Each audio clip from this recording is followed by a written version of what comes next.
space belong to us.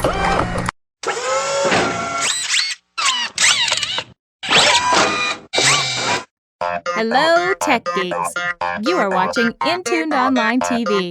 My name is Ashley, and I'm your host. E3. The holy grail of trade shows for the computer and gaming industry is upon us again. Unfortunately for most fans, the Electronic Entertainment Expo is an exclusive media event, so only those with valid press credentials can attend. But hey, cheer up, children. Let me save you the expensive plane ticket to Los Angeles and all the endless walking around that comes with attending a crowded convention. Here are the highlights of the early days of E3 2013. No surprise, it was all about the grudge match between the Sony PS4 and Microsoft's new controversial console, the Xbox One. Let's get it done. Since it was Sony that first revealed their new console earlier this year, it's only fair we cover it first. And boy, if teasing us for a couple of months without revealing the appearance of the PS4 was meant to get gamers excited beyond measure, then Sony got the climactic product reveal they wanted when the PS4 finally showed its new, sleek, sexy design. Check out all those curves, or lack thereof. I mean, is it just me, or are geometrical, boxy shapes so in for 2013? Well, personally, I'm betting on most gamers being glad it doesn't look like an attempt at bringing back the Betamax as well. The PlayStation 4 has yet to be given an official release date for North America and Europe, but the official price of the console has been announced.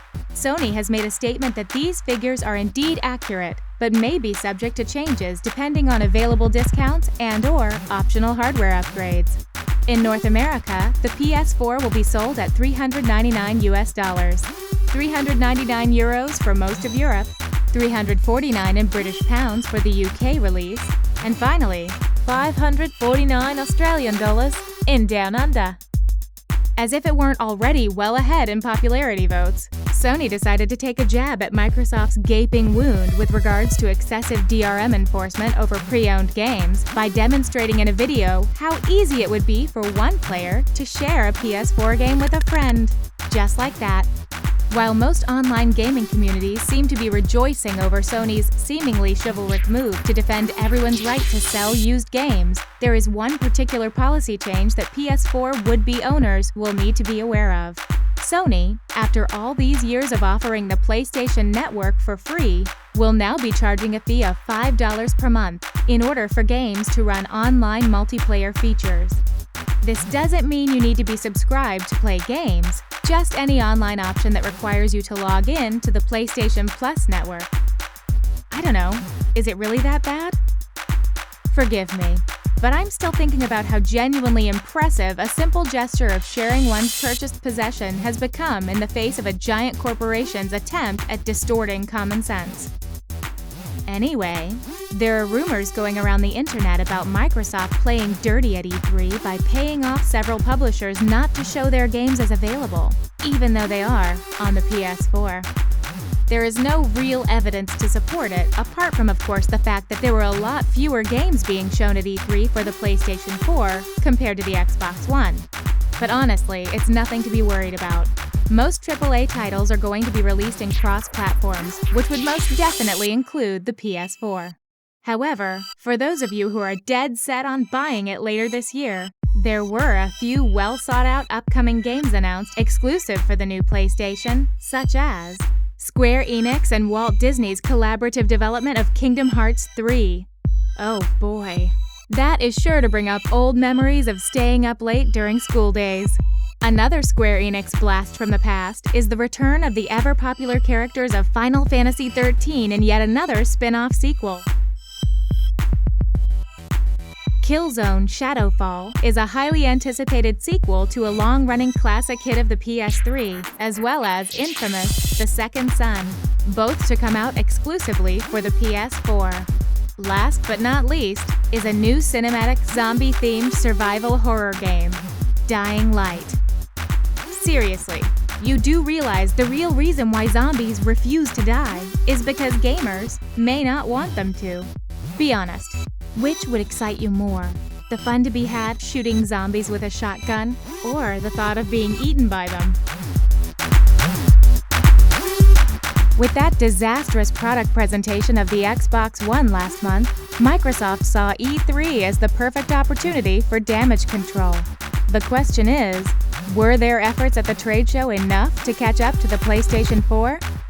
Being that the price point of the Xbox One is significantly higher than Sony's PS4, and the company's digital rights management policies being viewed by gamers all around the world as extremely tyrannical, Microsoft presented a few more features about their new console, and an army of exclusive, highly sought-after games that might just win gaming fans back into getting an Xbox One. The Xbox One has been demonstrated to be capable of recording gameplay video footage, along with a user-friendly editing feature that may rival or be superior to the PS4's share button function, which would allow players to upload and share game clips online. With the use of the Xbox integrated gaming accessories, Kinect, and Smart Glass, Microsoft has also added their own game creation software called Project Spark, a program within the console that allows users to design and create their own game levels or maps. We'll have to wait until more information is released regarding this bonus ability, but it sure is starting to look more and more tempting to get the Xbox One after all. Unfortunately, the pricing of these consoles is also a deal maker or breaker in the gaming market. In North America, the Xbox One is set to be retailed at $499 US, $100 more than the PS4. If that seems a bit high for Americans and Canadians, then it's even worse for gamers in Europe. At the current exchange rate, the Xbox One is set to be priced at €499, which roughly converts to around $665 US, and even higher for the United Kingdom, going into their market at 429 British pounds.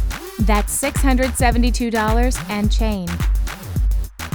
Well, with all that said, if there's anything to be learned from the history of console wars, it's that a gaming system is nothing without the available games made just for it. Let's see if their primary list of AAA game titles exclusive to the Xbox One will be enough to push you into considering a good chunk of a week's paycheck to buy it. Starting with the epic sequels of well-established game series, Halo 5 will certainly be on the top-selling list, as it receives unbridled support from the upcoming live-action television series adaptation produced by Steven Spielberg. Dead Rising 3 is the sequel to yet another popular zombie-themed video game series that received a ton of crowd cheers, especially with its integration of support devices like the Smart Glass. Other brand new titles to watch out for include Killer Instinct, a free-to-play 2D fighting game with incredible 3D graphics. Titanfall, scheduled for a spring 2014 release from Microsoft Studios, is an upcoming first-person giant mech shooter that has gotten everyone who is tired of the same run-of-the-mill FPS games very excited. Rise, Son of Rome, which not surprisingly showed extreme fidelity and realism in its graphics as it is from Crytek, who made the Crysis game series, will supposedly be the Kinect game to look forward to. Last but not least, the next installment to the best-selling shooter game series, Call of Duty Ghosts, which is supposedly scheduled to release on the same day the Xbox One is coming out in North America, sometime in November 2013.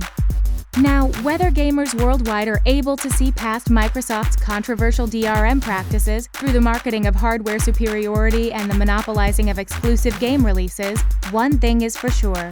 The war between the Xbox One and the PS4 is far from over. Something tells me E3 was just the beginning. And that wraps up our early highlights of E3 2013. Check out our show notes below for more information on the topics covered here, or click on the next available video above. Don't forget to hit that subscribe button so you don't miss out on our next episode. Like us on Facebook to win tech, games, and movie prizes every week. For Intuned Online TV, my name is Ashley. Ciao for now.